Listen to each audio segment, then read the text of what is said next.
¿Qué tal? Muy buenos días. Es un placer acompañarles en estas jornadas tan interesantes y además les reitero mi agradecimiento porque han vuelto a contar conmigo desde mi intervención del año 2022, de modo que para mí es todavía un motivo adicional de alegría estar con ustedes.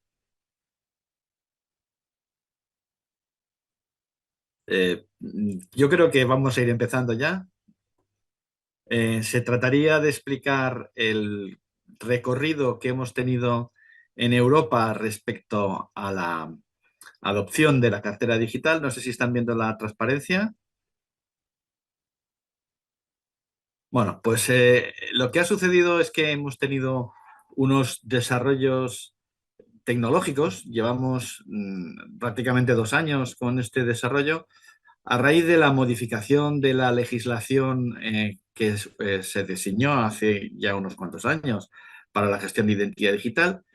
En aquella tarea se puso en marcha un mecanismo de reconocimiento mutuo de los sistemas de identidad digital expedidos por los países miembros, de manera que se pudieran intercomunicar con otros países. El objetivo era que se pudieran hacer trámites de gobierno electrónico impulsados en un país con los métodos de identificación digital expedidos en otro. Eso ha funcionado relativamente porque sí que se han dado algunos pasos para ese reconocimiento mutuo de los mecanismos de identidad digital, pero no ha sido suficiente. La interoperabilidad requería algo más, más elaborado seguramente, y en esos momentos pues se estaban produciendo ya algunas iniciativas muy interesantes en torno a los sistemas de lo que se dio a denominar Self-Sovereign Identity, la identidad autosoberana. Yo recientemente a este tipo de gestión de identidad, a estas siglas, le he puesto humorísticamente una denominación que considero más precisa, State Supported Identity, porque en el fondo todos los sistemas de gestión de identidad nacen en el momento en el que se hace la inscripción del neonato en los sistemas de registro civil. Y esto es algo que se extiende tanto a los países anglosajones como a los países latinoamericanos, porque, digamos, esa es la fuente inicial de la gestión de identidad. Recordemos que la identidad es un derecho humano que hace que el ser humano sea sujeto de derechos y obligaciones, de manera que de la gestión de identidad luego surge un montón de hechos singulares que se reflejan en la vida diaria, desde la formación, las titulaciones, el ejercicio de determinadas profesiones, vinculándolo con la identidad así obtenida. Un elemento clave de la gestión de la identidad a partir de la inscripción registral del neonato surge de la obtención del documento nacional de identidad, que eso también es un mecanismo que usamos en España, pero no todos los países cuentan con sistemas de documentos expedidos por el Estado. En Estados Unidos inclusive existe la figura del carnet de conducir del no conductor, precisamente porque la figura del documento nacional de identidad expedido por el Estado no existe, y en su lugar la necesidad de identificar a las personas se desarrolla con este instrumento, que inicialmente estaba previsto que se utilizara para la autorización de conducir y que finalmente se ha convertido en uno de los principales mecanismos de gestión de identidad en Estados Unidos. Esto también posiblemente ha sido la causa de que en el desarrollo de la gestión de la identidad se hayan producido algunas iniciativas interesantes, como la de Christopher Allen y Drummond Reed. Son pioneros en el desarrollo del concepto de identidad digital autosoberana, y algunas de sus ideas han sido las que han desencadenado desarrollos legislativos en Europa.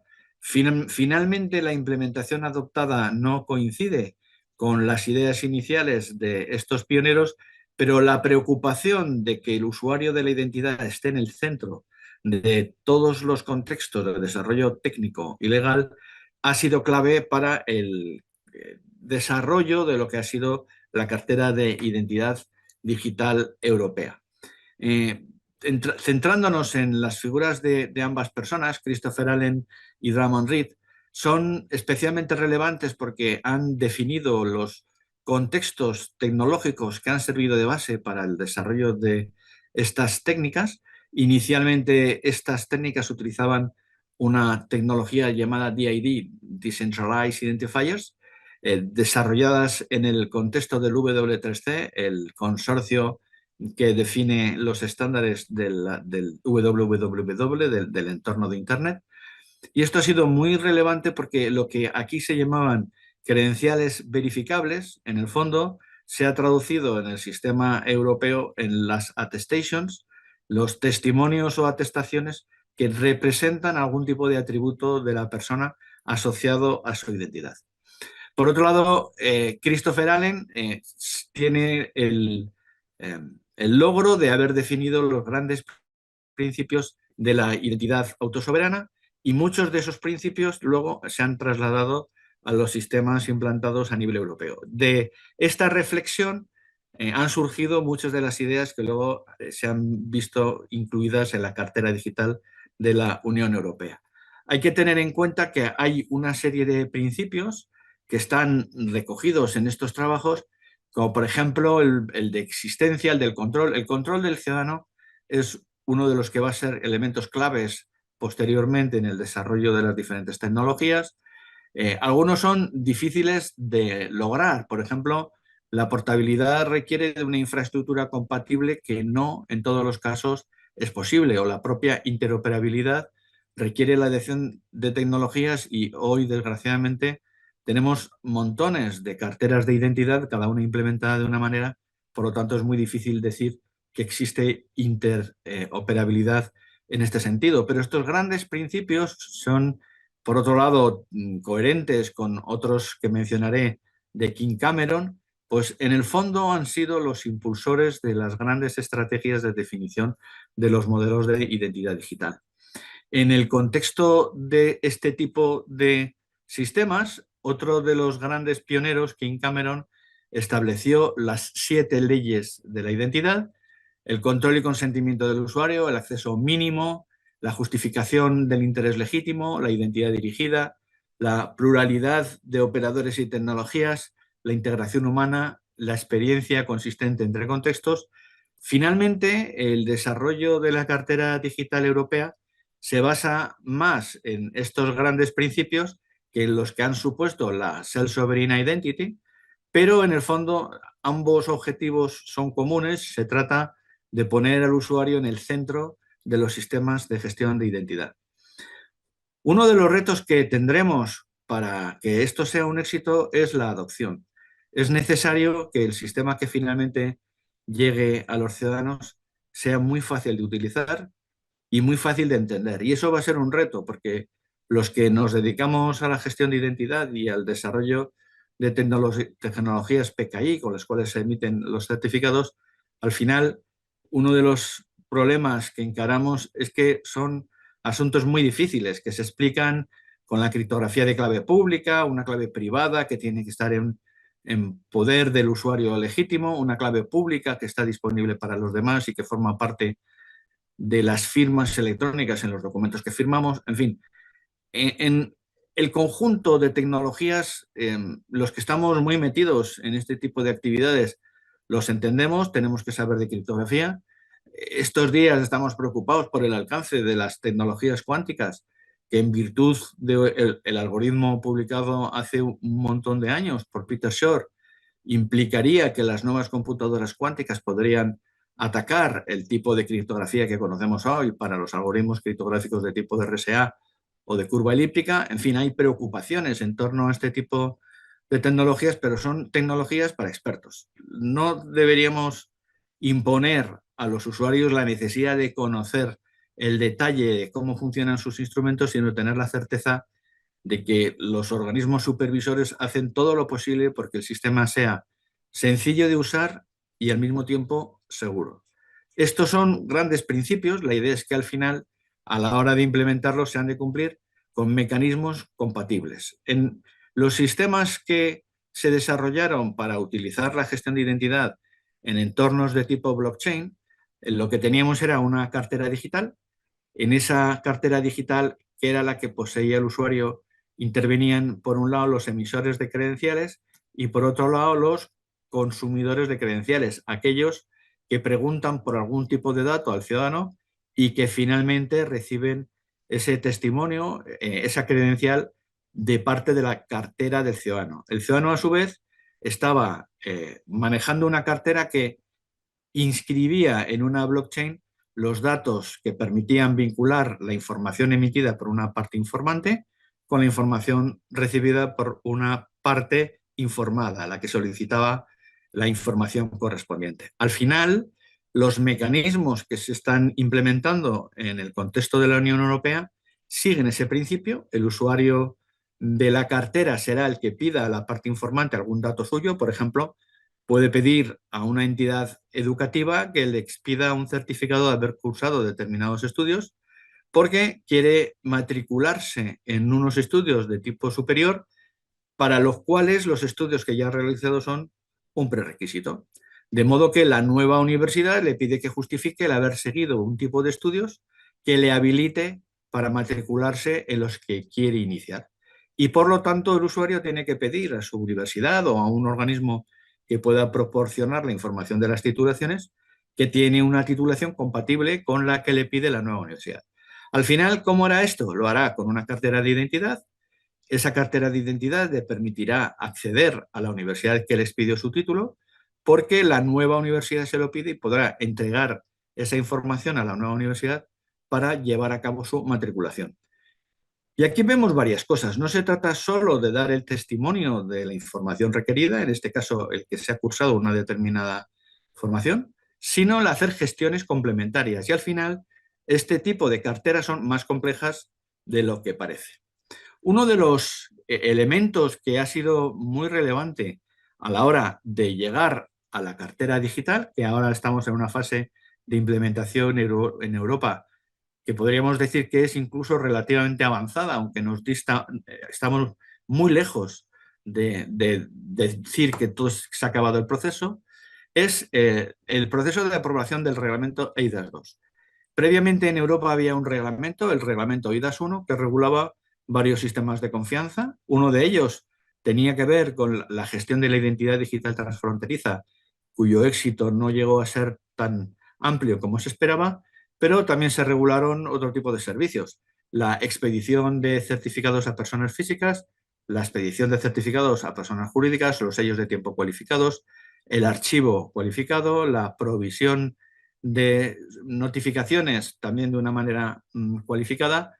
Todos estos servicios con el apellido cualificado implicaban unos requisitos formales adicionales a un servicio normal, porque había que cumplir unos requisitos regulatorios y técnicos superiores, había que superar auditorías bienales por parte de los prestadores de servicios de confianza y tenían que presentar estas auditorías, los resultados de las auditorías, a organismos de supervisión que manejaban una lista de servicios de confianza, la Trusted Service List, que finalmente se ha convertido en un estándar a nivel mundial. Ahora, una de las modificaciones que ha incluido el nuevo IDAS 2 es que los modelos de reconocimiento mutuo con otros países que estaban ya recogidos en el artículo 14 van a ser de más fácil implementación. Ahora hay nuevas normas técnicas que permitirán que las listas europeas sean reconocidas por terceros países y que las listas emitidas por cualquier país, en donde se establecen los servicios de confianza de ese país, puedan ser también reconocidos en Europa. Yo creo que este va a ser un avance muy importante porque en Latinoamérica ya se estaban desarrollando Trusted Service List de varios países, algunas de ellas auspiciadas por el Banco Interamericano de Desarrollo, y eso en la práctica era un mecanismo que promovía la interoperabilidad de los sistemas de gestión de identidad y servicios de emisión de certificados para la firma electrónica en toda la región. Por lo tanto, el que la interoperabilidad de las listas de confianza se extienda a nivel mundial seguramente es una buena noticia, aunque todavía seguramente tardará unos años en su completo despliegue. Para los españoles fue un motivo de orgullo el que la finalización del procedimiento legal que se denomina trílogos, en el cual participan el Consejo Europeo, el Parlamento y los países miembros, concluyó bajo la presidencia española en el segundo semestre del año 2023 y es un motivo de orgullo que precisamente todos los elementos que faltaban para llegar a un consenso respecto a cómo tenía que ser esa legislación, esa regulación, finalmente se logrará bajo la presidencia española y en la actualidad hay determinados pasos que se tienen que dar, aunque ya se da por hecho que el logro principal se produjo en aquellas circunstancias.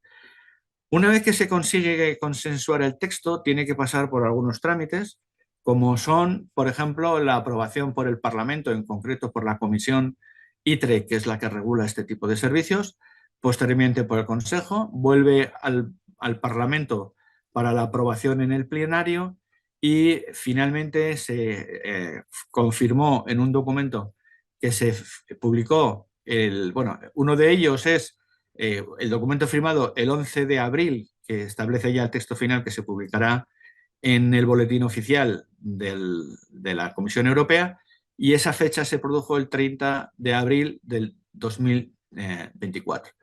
Y unos días después, el 20 de mayo, entró en vigor este reglamento que, aunque tiene algunos aspectos ya implementados, como ahora comentaré, todavía requiere de grandes avances. Por ejemplo, los estándares técnicos que permiten la evaluación de los nuevos servicios de confianza tienen que desarrollarse en el marco del organismo de normalización ETSI, el European Telecommunication Standard Institute, y el CEN, Comité Europeo de Normalización, que, entre otras cosas, define las medidas de seguridad que tienen que tener los equipos que se utilicen para estos sistemas, inclusive los requisitos técnicos de seguridad que deben cumplir las carteras digitales de la Unión Europea. Estas carteras digitales han sido un tema de desarrollo continuo, pero que se han beneficiado de la creación de unos proyectos piloto que se acometieron por la propia Comisión Europea hace los primeros pasos para la creación de estos elementos se produjo en el 2021, en el 2022 se produjo la licitación, hacia mediados de año, finales de año, se empezaron a constituir los consorcios y en este momento tenemos 4 grandes proyectos piloto con 4 consorcios que manejan diferentes casos de uso, que están trabajando sobre prototipos y que pueden definir sobre esos casos de uso la manera óptima de que los usuarios se enfrenten a la experiencia de usuario que supone una aplicación de teléfono móvil para gestionar la identidad. Es una gestión de identidad vinculada a cada caso de uso. Hay un caso de uso para la gestión bancaria y para los medios de pago, hay un caso de uso para los títulos académicos, también para las tarjetas de sanidad que permiten a un europeo ir a otro país y seguir disponiendo de los servicios sanitarios. Estos 4 consorcios son muy importantes precisamente en esta fase de los proyectos, están llegando a su finalización y tienen ya algunas conclusiones de qué se debería y no se debería hacer en relación con la experiencia de usuario de la cartera de los ciudadanos.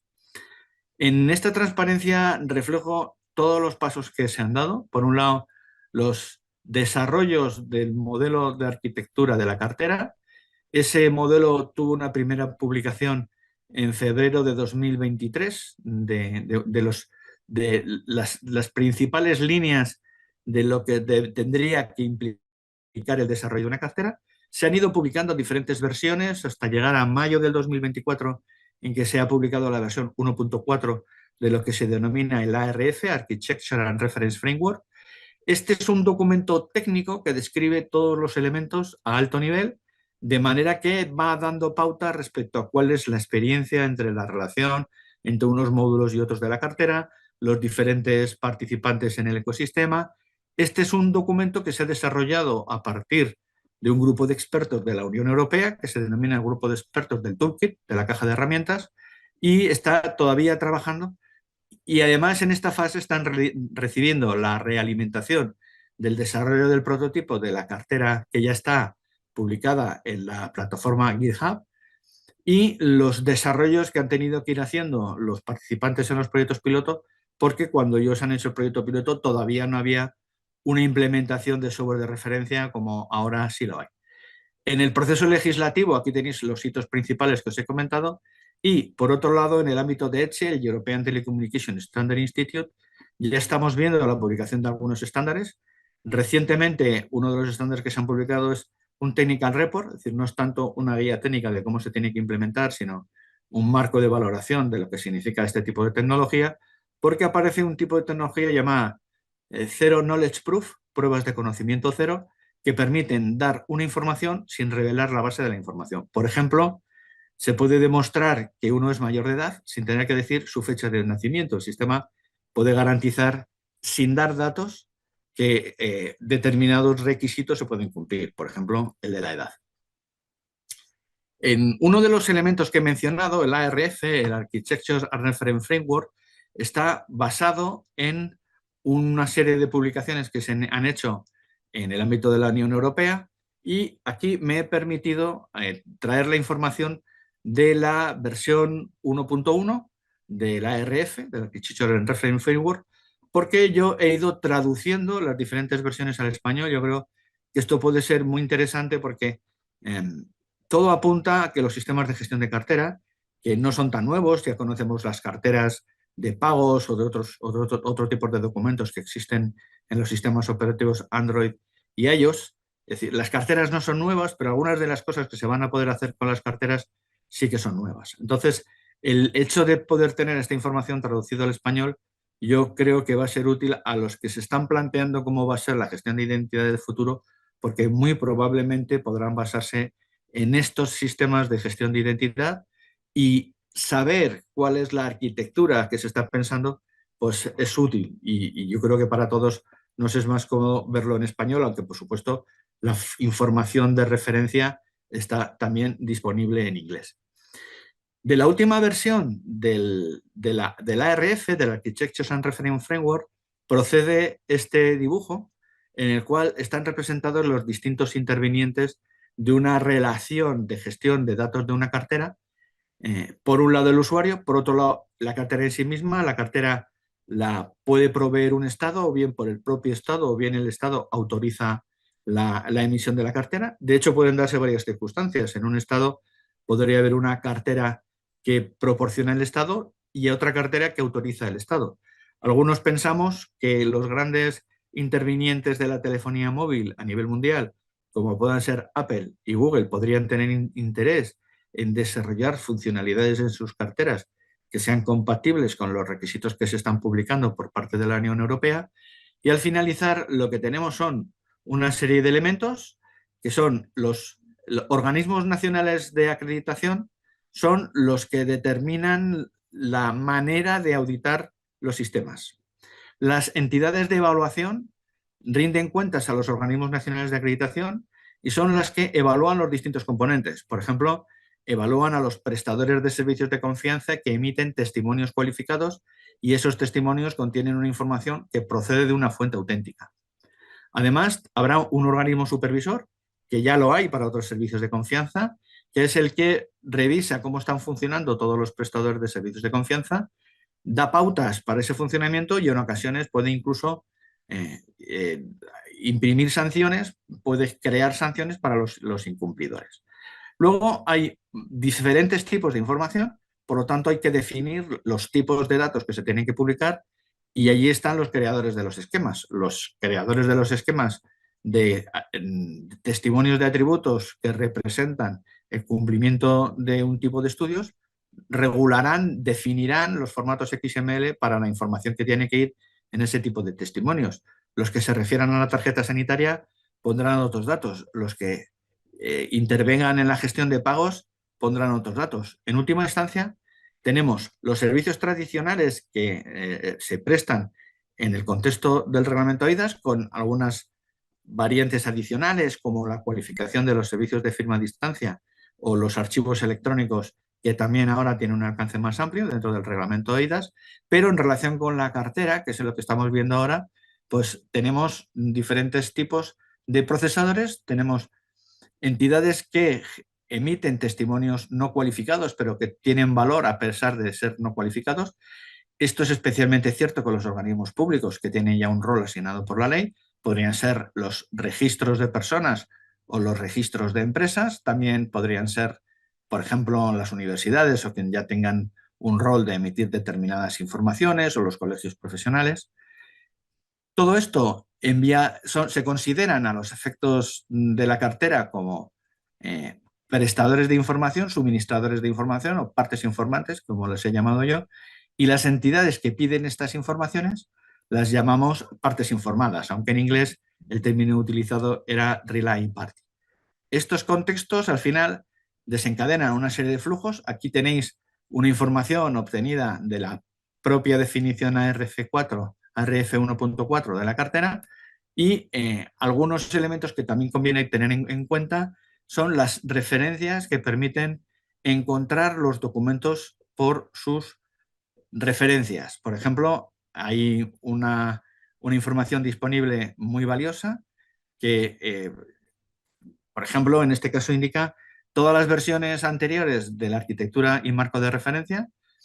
Ahora mismo yo os he comentado que las que están publicadas en GitHub son hasta la 1.4. También se ha publicado en GitHub la información del código fuente del modelo de referencia de la cartera. Esto va a ser muy interesante porque aunque hay un equilibrio entre la transparencia para asegurarse de que no hay puertas traseras, puertas ocultas en la implementación de la cartera, porque también a veces se producen críticas y se ha dado a entender en algunas noticias que los gobiernos podrían estar interesados en interferir en el uso de las carteras. El hecho de que esté el código fuente disponible permite comprobar que eso no es así, pero también hay un riesgo, porque toda la información del código fuente la pueden utilizar los delincuentes, los mal llamados hackers en sentido negativo, porque también hay un término de hacker para el sentido positivo. Y entonces el hecho de publicar el código fuente, pues puede ser también una fuente de información para los que lo quieren atacar y no sé durante cuánto tiempo va a estar disponible esta información con transparencia, ¿vale? Y por otro lado, pues al final lo que tenemos es la referencia legislativa, que es un reglamento europeo que también está disponible en todos los idiomas de la Unión Europea, entre ellos el español, además de, por supuesto, del inglés, que se sigue utilizando a pesar de la salida del Reino Unido de la Unión Europea. Uno de los elementos interesantes es valorar que la cartera IDOE, que yo he dado en llamar User Centric ID, identidad centrada en el usuario, que en realidad es un concepto anterior a SSI y que es un poquito más simple porque le impone menos requisitos al usuario. También es más flexible porque no exige un sistema distribuido de gestión de identidades, sino que se puede compatibilizar sistemas distribuidos con sistemas centralizados, que sería compatible con los mecanismos de registro civil. Pues hay muchos elementos comunes en este modelo que lo vincularían con las pautas del Self-Sovereign Identity y otros que lo vincularían con los requisitos de User-Centric Identity. Y ya estoy concluyendo, solamente quería hacerles partícipes de una herramienta que hemos desarrollado en España en nuestra empresa, junto con un despacho de abogados que también está en Perú, que es Garrigues, que entró en el capital de nuestra sociedad el año pasado y que tiene el 51% de participación en EA detrás, que es un servicio que llamamos GoCertius, que permite generar evidencias digitales desde el teléfono móvil. Si tenemos que alquilar un coche, podemos hacer varias fotos con la potencia que da una gestión de evidencias electrónicas, porque si tiene algún raspón, luego cuando lo devolvamos el coche, pues podremos demostrar que ese raspón ya estaba cuando nosotros nos pasaron el coche y no se lo hemos causado nosotros. En fin, hay muchos casos en los que nos viene bien poder tener la certeza de que algo que comprobamos a priori se puede luego demostrar, y esto le estamos llamando en España la seguridad jurídica preventiva, que hasta hace unos años esa seguridad jurídica preventiva la daban los notarios y registradores, y ahora con el apellido digital, la seguridad jurídica preventiva digital la podrán seguir prestando los notarios y registradores porque ya tienen muchos servicios digitales, pero hay algunos de los servicios que están especialmente pensados para estos formatos de prestadores que están supervisados, que tienen que cumplir una normativa muy estricta y que son los prestadores de servicios de confianza cualificados. Con lo cual, ya concluyo sin dejar pasar la oportunidad de darles las gracias por invitarme a la sesión de este año, y quedo a su disposición porque ahora me incorporaré también con la mesa redonda para poder responder preguntas o charlar con los compañeros de la mesa. Vamos a invitar como moderador al señor Luis Gallegos, jefe de la Unidad de Infraestructura y Soporte Tecnológico de RENIEC. Aplauso también para él. Luis Gallegos tiene una especialización en Ingeniería de Software por la Universidad Nacional de Ingeniería y Programa de Desarrollo Gerencial en Escuela Nacional de Administración Pública, Servir. Se ha desempeñado como jefe de gestión de la información en la Superintendencia Nacional de Salud, SUSalud. Ha sido también coordinador de soporte técnico en el Instituto Nacional de Salud y analista de sistemas en el Ministerio de Trabajo y Promoción del Empleo, entre otras instituciones. Invitamos también al señor José Zárate, CEO de Stamping.io. El señor Zárate, un aplauso para él, ingeniero de computación y sistemas por la Universidad San Martín de Porres, magíster en Administración de Negocios por Centrum. Es fundador de Stamping.io, empresa especializada en ciberseguridad, criptografía avanzada y atestaciones, usando tecnología blockchain e inteligencia artificial. Completa nuestro panel el señor Juan José Miranda, director de Web3 NTT Data. Participa en proyectos de blockchain DLT en los últimos 13 años y en experiencias de transformación digital e innovación en los últimos 34 años de su carrera profesional. Además, es past president de la Asociación Blockchain y DLT Perú, AP, actual director de innovación. Sin más preámbulos, entonces, señor moderador, adelante. Bien, ante todo, buenos días con todos y todas. Muy interesante lo que ha señalado Julián respecto a cómo ellos, en este caso la Comunidad Europea, ha ido implementando las llamadas billeteras virtuales.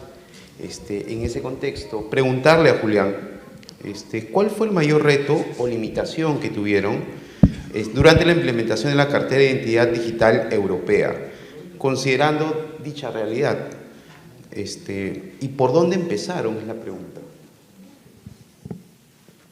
Pues la verdad es que es una pregunta lo más interesante.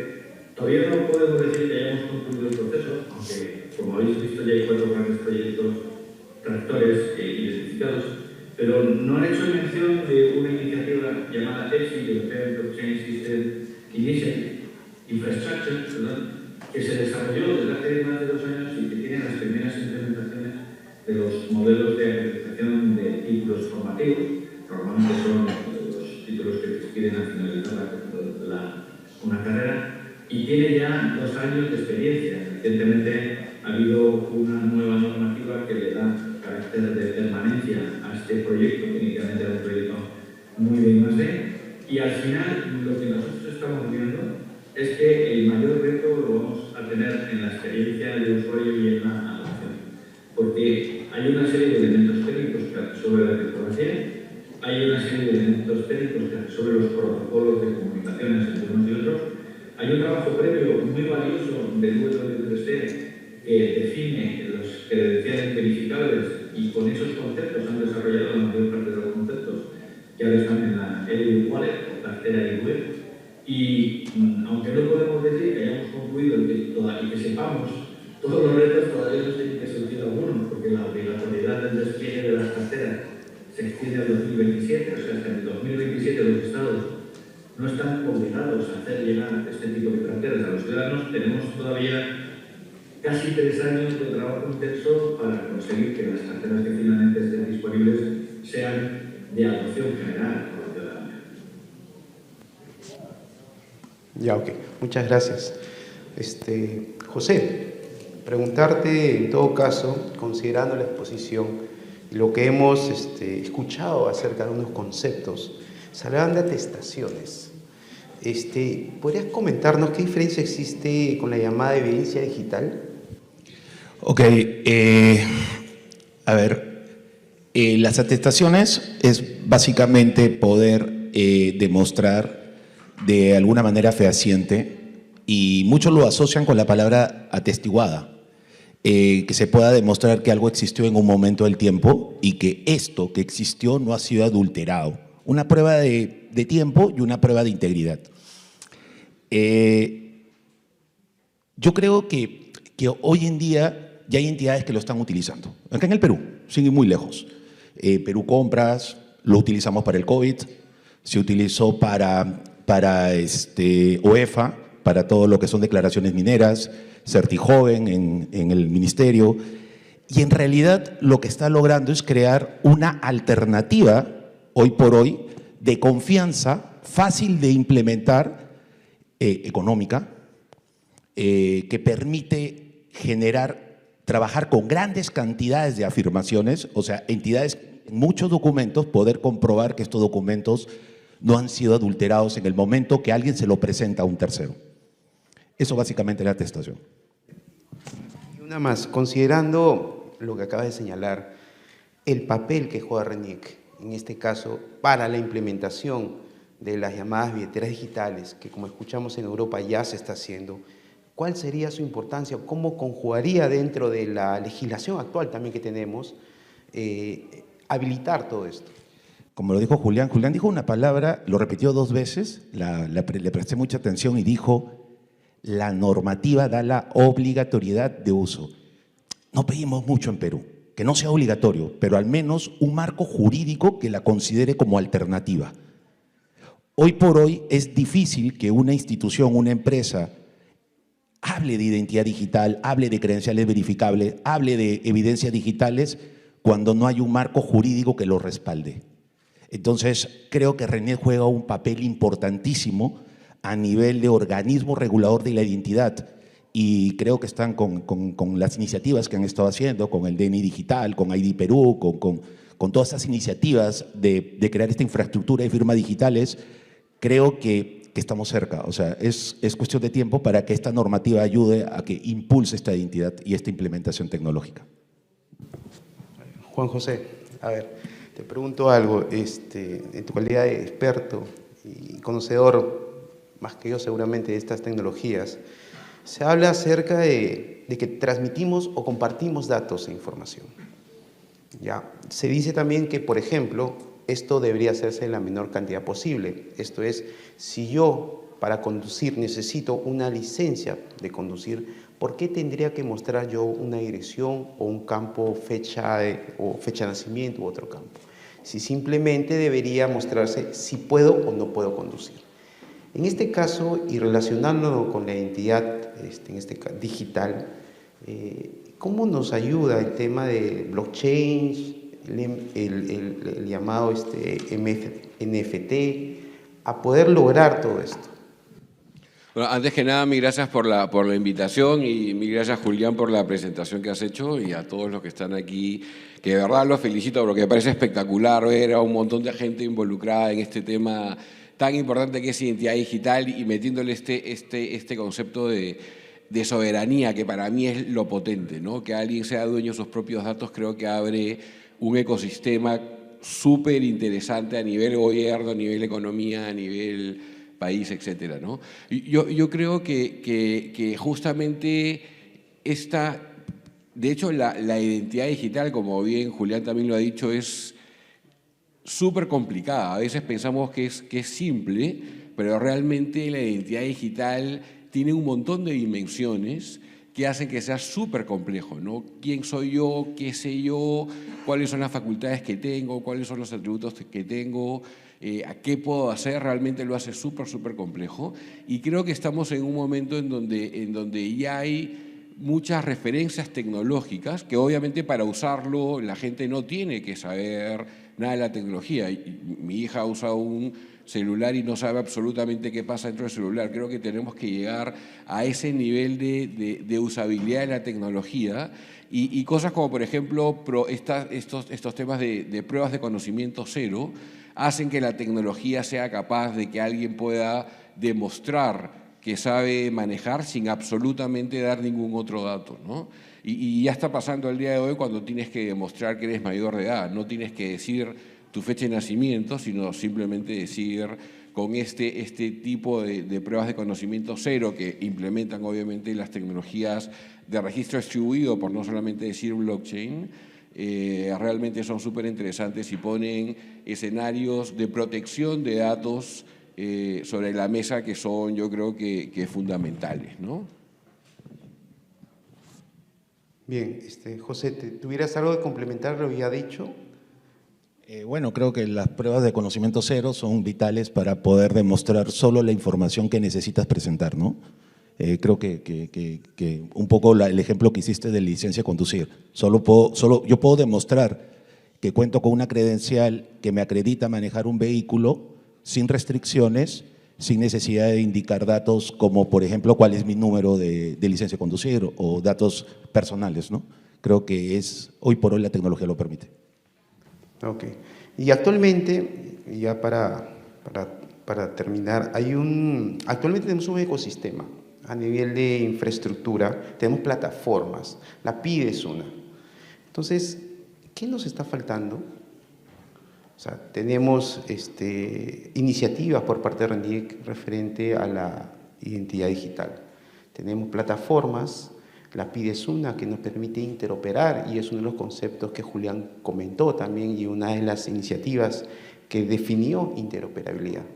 ¿Qué nos está faltando? O sea, el marco legal es claro, pero técnicamente hablando, ¿qué estaría faltando para poder llegar a utilizar estas tecnologías, blockchain, que sabemos que es más segura, que ya se usa y ya está siendo adoptada por otros países? Me dejaste pensando. En el tema del PIDE, curiosamente tiene el mismo objetivo desde cierto punto de vista que lo que sería una credencial verificable. Es decir, tratamos de interoperar, de que alguien que dice algo de mí, yo se lo pueda presentar a un tercero y el tercero lo pueda verificar que esa afirmación es verdadera. En el PIDE se logra algo parecido, interoperando instituciones, pero de manera centralizada. Es decir, teniendo al PIDE como un tercero de confianza. Ahí viene el reto. ¿Cómo lograr que yo sea lo suficientemente autosoberano para recibir credenciales que son parte de mi identidad y que yo lo pueda tener guardado en alguna billetera y se lo pueda presentar a un tercero, pero que el tercero lo pueda verificar sin tener que preguntárselo al PIDE, sino tan solo con la verificación de esa credencial sería suficiente para estar seguro que eso es verdad, que ha sido emitido por una autoridad competente y que a la fecha de la verificación no ha caducado, no ha sido revocada. Eso lo hace distinto. Claro, en todo eso... Sí. No lo he mencionado en la presentación porque quería no pasarme el tiempo, pero uno de los instrumentos que viene dentro de la cartera de identidad digital es lo que en inglés llaman Personal Identification Data, datos de identificación personal, que son los que expide normalmente el organismo encargado de la emisión del DNI de cada país. En España, quien emite el documento nacional de identidad es la Dirección General de la Policía, y la expectativa que tenemos es que esos datos de identificación personal, que son la base, con lo que primero se constituye la identidad digital en la cartera, que es lo que luego permite pedir los testimonios a quienes pueden otorgarlo, eso sea uno de los instrumentos clave. Por lo tanto, tendría todo el sentido en una futura cartera que se pusiera en marcha en Perú, que fuera el RENIEC el que precisamente pone los datos de identificación personal en la cartera. Y luego hay unos componentes interesantes, y es que en el contexto regulado no todo el mundo puede dar información y no todo el mundo puede pedir información. Y se piensa que va a haber unas listas de confianza, de manera que las entidades a las que se le autoriza pedir información a la cartera estén en una lista para que la cartera pueda saber que quien le pide información es alguien que la puede pedir. Y viceversa, para que las fuentes auténticas estén censadas y se sepa que estas fuentes son verdaderamente auténticas y que no cualquiera puede dar una determinada información. Verdaderamente un testimonio lo puede emitir cualquiera y garantizar que no ha cambiado, pero que la fuente del testimonio sea quien tiene la potestad de emitirlo también es diferencial. Y ya por último quería comentar un hecho que también va a tener relevancia en relación con las carteras digitales, y es que en Europa se contempla la cartera digital como un mecanismo de control de todos los puntos en los que cedemos información. Es decir, cada vez que una parte informada, que en la terminología de W3C llamamos verificador, nos pida una información, nuestra cartera podrá pedirla a una fuente auténtica, pero curiosamente, si después de unos años de haber cedido una información, pensamos que no la debe tener esa entidad, podemos ejercer un derecho de rectificación, acceso, cancelación y oposición recogido en la normativa de protección de datos y retirar los permisos para que una entidad que ya recibió nuestro permiso para obtener una determinada información, a partir de ahora no lo tenga más. Y esta va a ser una de las, seguramente, de los usos más importantes, porque hasta ahora, aunque teníamos esos derechos, no había una manera práctica de ejercerlos. Y con esta herramienta podremos dejar de prestar autorización para que tengan nuestros datos. Sí, pues, ¿no? Lo que señalas, no sé si quieres complementar. Sí, yo solamente complementando la idea, yo creo que si desde el Estado comenzamos a pensar más probablemente como empresa, en donde decimos, si un ciudadano va a pedir un documento a un sitio y después va a ir a otro, no tiene que volverlo a pedir, creo que justamente ahí es donde RENIEC creo que tiene una capacidad súper interesante de ser realmente y de hecho por la Constitución en el Perú es el principal proveedor de identidad, pero yo creo que probablemente cuando siempre hablamos de ecosistemas de confianza, y creo que cada vez vamos a hablar más de ecosistemas de confianza, pueden existir también otros proveedores de identidad que probablemente no sean el oficial, pero para un grupo de gente o para un ecosistema de confianza, el level of assurance o la calidad de identidad digital que otorgan determinados proveedores de identidad sea también suficiente. Yo estoy convencido que eso tiene que venir, o sea, siempre que hablamos de tecnologías de registro distribuido, tecnologías no centralizadas, tenemos que tener anclas de confianza y eso es imposible de no tener, ¿no? Yo creo que RENIEC puede ser justamente esa gran ancla de confianza para tener un proveedor de identidad digital soberano, pero que también sea respaldado por el país y que permita que haya muchos más ecosistemas también en donde otros proveedores de identidad también pueden tener probablemente sentido, ¿no? Entonces, es un reto alucinante y de hecho, Julián, yo creo que Europa es el estado del arte en este tipo de cosas. Yo sigo muy de cerca todo lo que pasa en Europa y estoy convencido que probablemente eso que está sucediendo en Europa el día de hoy se va a permear en todas las demás regiones y es un reto súper interesante, ¿no? Que estas tecnologías nos permitan tener una interoperabilidad mucho más fácil, que la fricción de cara del Estado, del ciudadano, sea cada vez sin fricción, que pueda usar las aplicaciones más fácil, que pueda identificarse más fácilmente, que no tenga que ir a un montón de entidades y que siempre le pidan la misma información, sino que es el Estado que tiene esa información y es muy fácil de gestionar todo lo que el ciudadano pueda hacer con el Estado y eso también aplica a los clientes con las empresas y entre personas probablemente, que creo que podría ser RENIEC el que lidere el estado del arte aquí en Perú y en la región. No, sí, a lo comentado, sí, creo que va a ser, puesto que ya se vive, y es que a través de la PIDE todos consultan RENIEC.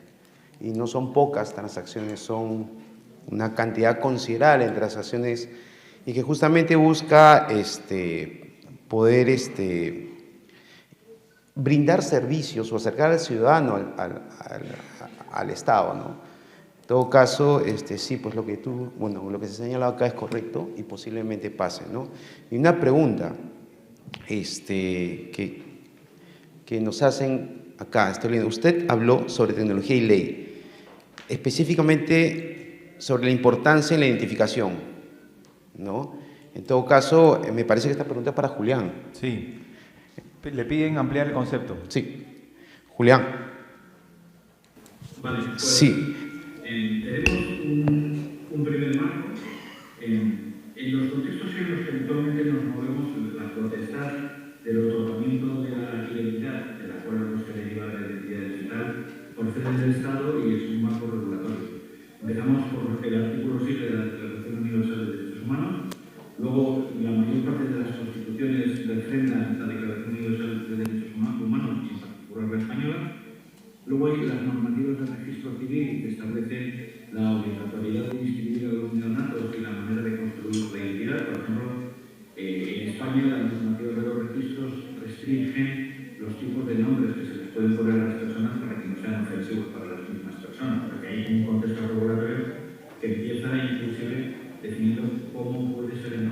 reciba una persona.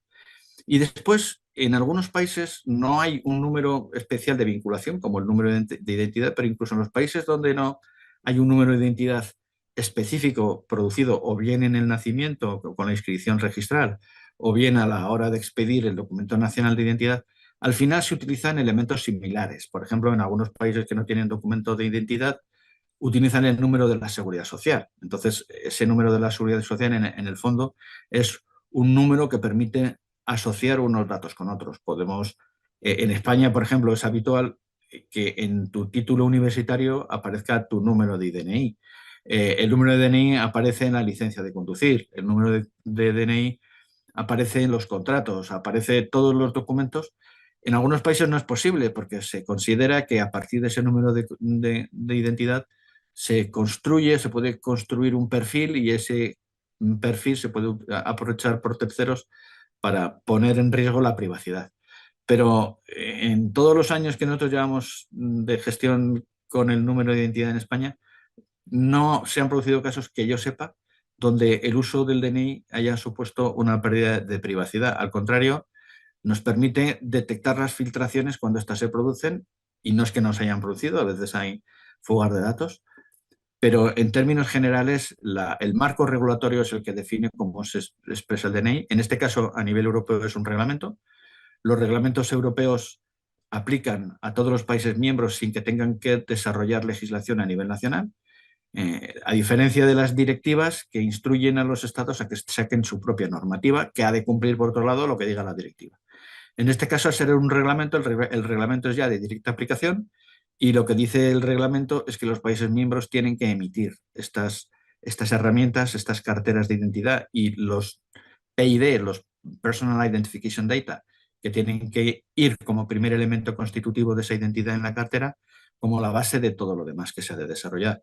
Y fijaos que aquí efectivamente se puede expedir un carné de pertenencia a un club deportivo, y eso quien lo expedirá es el propio club deportivo. Al final, los que tendrán ese atributo entre los que maneja su cartera serán los socios de ese club. O sea que tendremos algunos tipos de atributos que serán nacionales, otros que serán regionales.